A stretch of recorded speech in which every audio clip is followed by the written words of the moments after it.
Shalom, saudara-saudaraku yang terkasih dalam Kristus Yesus. Selamat pagi, selamat mensyukuri anugerah Tuhan yang senantiasa kita rasakan hingga pada hari ini. Sebelum kita memulai aktivitas kita, mari kita berserah di dalam mendengarkan firman Tuhan.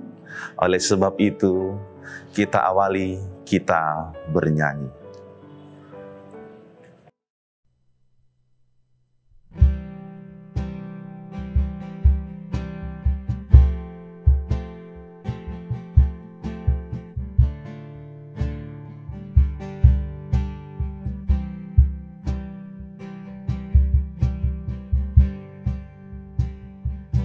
Selidiki aku,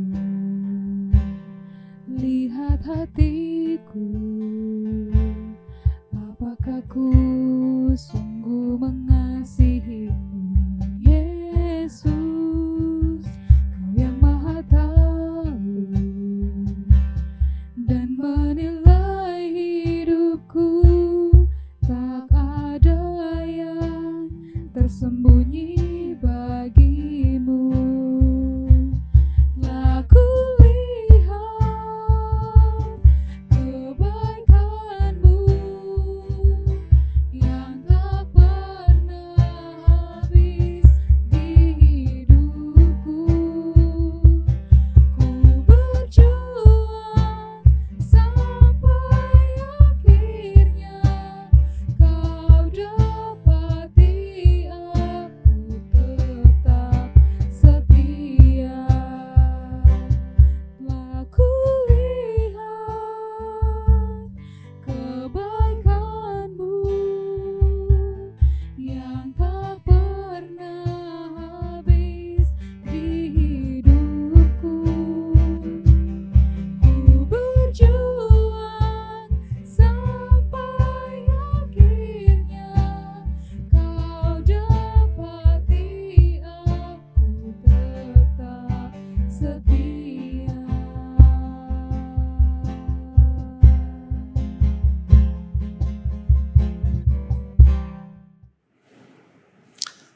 Kita berdoa. Kasih karunia dari Tuhan kita Yesus Kristus, kasih setialah Bapa dan persekutuan Roh Kudus, kiranya menyertai saudara sekalian. Amin.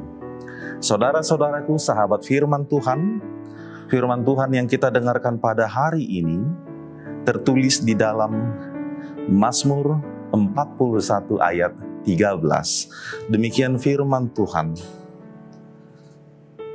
Tetapi aku, Engkau menopang aku karena ketulusanku.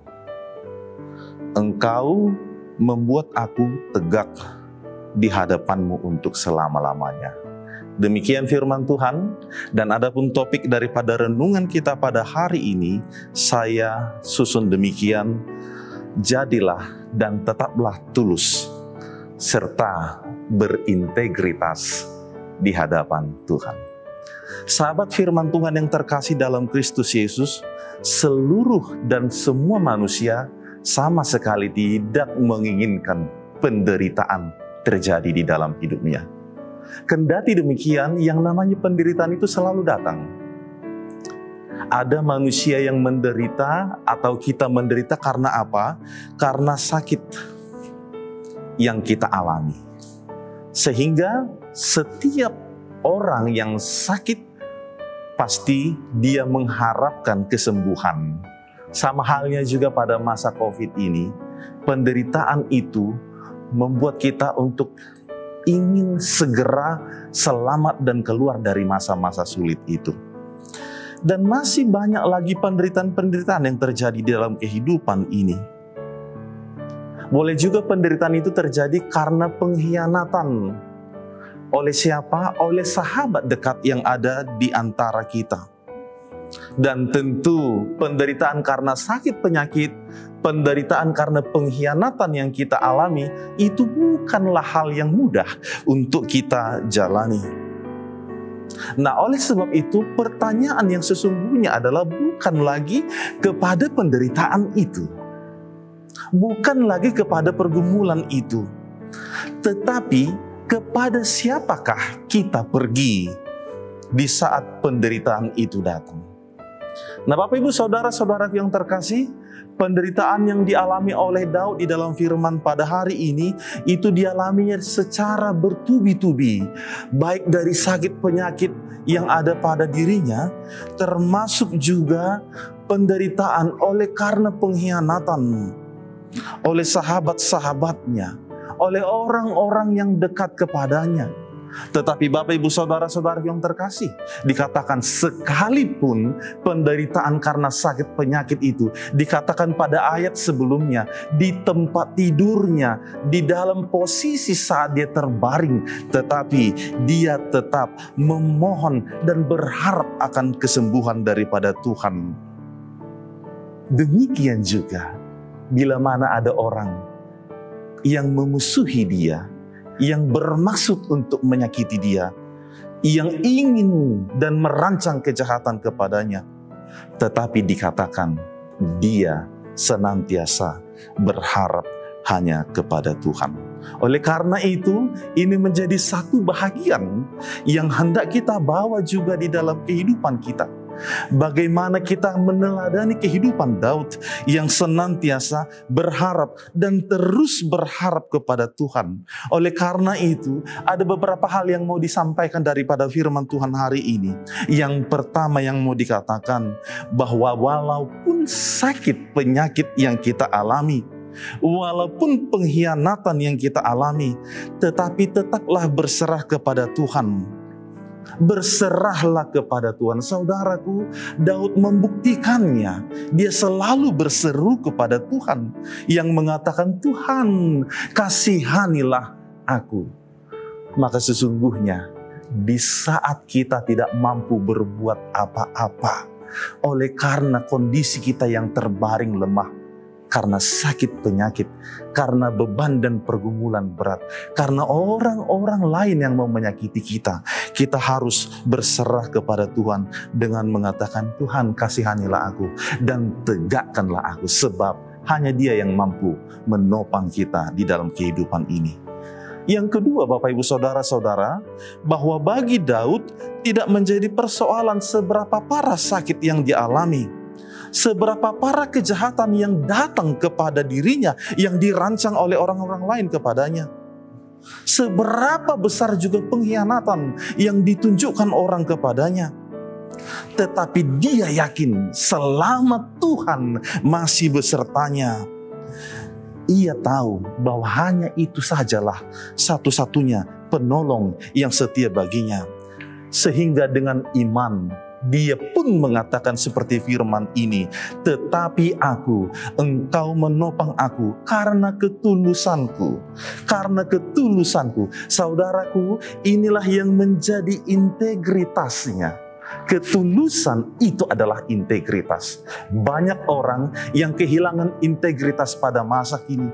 Ketidaksanggupan mengalami sakit penyakit, ketidaksanggupan berhadapan dengan orang-orang yang menyakiti dia, dia menjadi kehilangan integritas. Maka biarlah kita menjadi pribadi yang senantiasa memegang integritas kita di dalam segala keterbatasan yang kita alami. Integritas di dalam firman Tuhan, di dalam kehidupan kita. Artinya apa? Kita harus melakukan segala sesuatunya di dalam firman Tuhan. Integritas di dalam perkataan, mengatakan ya jika ya, dan mengatakan tidak jika tidak. Dan yang terakhir dikatakan, jangan takut apapun yang terjadi di dalam hidup ini, bahwa Tuhan melindungi, memberkati, menyelamatkan setiap orang yang setia kepadanya. Bila Tuhan sudah bersama dengan kita, maka tak satu pun yang sanggup menjatuhkan kita. Kiranya kita senantiasa diberkati Tuhan, berjalan di dalam Tuhan. Amin, kita berdoa. Ya Tuhan Allah Bapa kami yang di surga, sungguh pada hari ini kami telah mendengarkan firman-Mu. Kami telah dihantarkan di dalam keteguhan iman bahwa oleh pertolongan dan karena penyertaan Tuhan sajalah maka kami dapat berintegritas. Maka kami dapat hidup di dalam ketulusan di hadapan Tuhan. Maka perkenankanlah firman-Mu itu juga yang meneguhkan, yang mengokohkan kami sebagai umat-Mu untuk menjalani hari-hari hidup kami. Hidup di dalam kebenaran firman-Mu, hidup hanya berharap kepadamu, sebab bila Tuhan telah menyertai kami, tak satu pun yang mampu membuat diri kami terluka dan terjatuh di dalamnya. Sertai kami selalu, dan kami ingin tetap berjalan bersama dengan Tuhan. Engkaulah yang menjadi milik kami, dan kami senantiasa menjadi milik-Mu. Di dalam nama Yesus Kristus kami berdoa. Amin. Shalom saudara-saudaraku sekalian, jangan lupa untuk selalu memakai moto 3M, memakai masker, rajin mencuci tangan, dan senantiasa menjaga jarak. Tuhan memberkati.